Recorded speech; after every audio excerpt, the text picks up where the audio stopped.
c'est la première fois que le président chinois Xi Jinping vient en visite d'État à Monaco. Quelle est la signification de cette visite pour Monaco et pour le peuple de Monaco? C'est un événement tout à fait considérable pour nous en principauté, non seulement parce que cette visite est une réponse à la visite d'État que j'ai pu effectuer au mois de septembre dernier en Chine, et donc j'avais offert l'invitation de venir en principauté au président Xi Jinping, et je ne savais pas s'il aurait le temps ni l'occasion de pouvoir l'effectuer. Donc c'est un énorme plaisir et c'est, je crois, un événement considérable, non seulement parce que c'est la première visite d'un président chinois en principauté, mais c'est la première visite d'un président en exercice d'un grand pays et d'une des grandes puissances mondiales. Et donc c'est bien entendu pour célébrer l'amitié entre nos deux pays, pour célébrer les relations diplomatiques que nous entretenons depuis 1995. Et donc, et je crois que cette amitié et ces liens qui se sont forgés depuis ces années, eh bien, ont entraîné, si vous voulez, des tas d'initiatives, qu'elles soient au point de vue économique. Les échanges économiques entre nos deux pays ont été multipliés par 11 en 20 ans, ce qui est tout à fait significatif. Et puis, les projets que nous avons dans les secteurs culturels ou environnementaux font que ces relations sont très vivantes et très riches, je crois, en contenu. Vous avez visité 10 fois en Chine. Et quelles sont vos impressions sur la Chine et sur le président chinois Xi Jinping? Écoutez, la Chine a connu un développement tout à fait extraordinaire, et j'en veux pour preuve sa place prépondérante dans l'économie mondiale. Je ne vais pas vous donner trop de chiffres, mais vous les connaissez.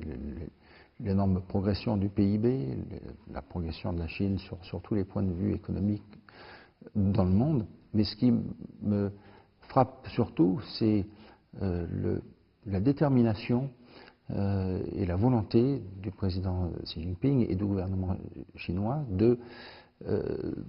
d'améliorer non seulement l'état de la Chine d'un point de vue environnemental, et toutes ces déclarations, et il me l'a répété lors de nos entretiens, le fait qu'il veut absolument que la Chine poursuive sa croissance verte, mais aussi sa préoccupation sur les grands enjeux environnementaux, qu'ils soient climatiques ou de bien veiller à la qualité de l'eau des différents.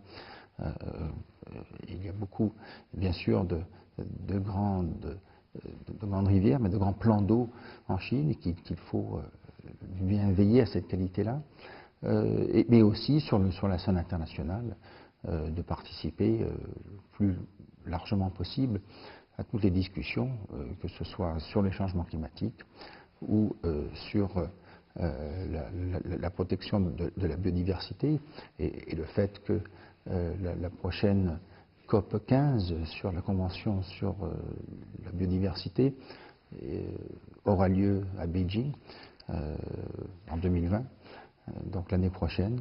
Je crois que c'est significatif de la place que la Chine entend jouer sur le plan international sur toutes ces questions-là. Comment pensez-vous que les deux pays renforceront les liens après la visite d'État? Nous sommes toujours à l'écoute pour développer nos relations, que ce soit dans le domaine économique, dans le domaine culturel, dans le domaine sportif, pourquoi pas, et dans le domaine environnemental. Vous connaissez aussi les engagements de ma fondation avec plusieurs projets en Chine. Et donc tout cet ensemble fait que voilà, nos relations sont, comme je le disais précédemment, très vivantes et très riches en contenu, et je pense qu'elles ne pourront que se développer de manière harmonieuse à l'avenir.